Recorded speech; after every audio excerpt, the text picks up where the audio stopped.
Towards the beginning of 2013, my health and overall condition started to deteriorate quite a bit, and that's when we were introduced to the idea of living donation. And so we did living donation with our friends Chad and Sarah Smith. Chad donated part of his liver to Conor in May of 13. Knowing that my blood type and everything is a universal donor, I knew that through the research that I would probably be a potential match. So the next I talked to my wife, told her about my interest, and she was a little worried, but she was, she agreed that that was the right decision to make.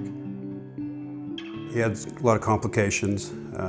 He had a bile duct leak that required them going back in after 8 days and doing a washout. I remember my mom called me and I was in the cafeteria in college eating lunch, and she told me it and I just started crying in the middle of the cafeteria.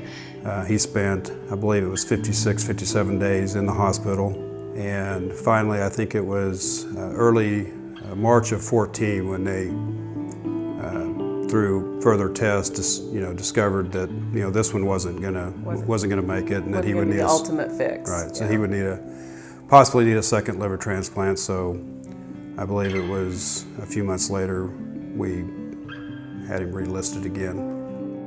In the back of my mind, I already knew, because I had had so many complications. I had a drain in place that was essentially keeping my liver going at that time.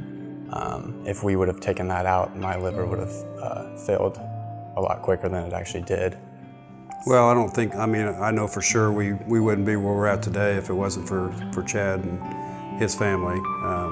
It set the course for Conor, for sure, to get his second deceased.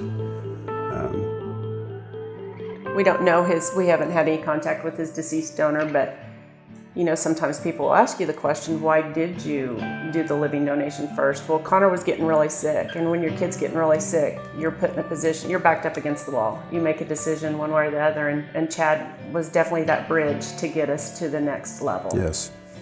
My first feeling was, should I have even done this at the first time? I put Conor through some unnecessary burden, but one thing I believe in is everything happens for a reason, and this was a great transition period to get the liver that ultimately gave him the best health that he's in right today. So wasn't the outcome that you wanted initially, but it was helped get him to that full liver donation.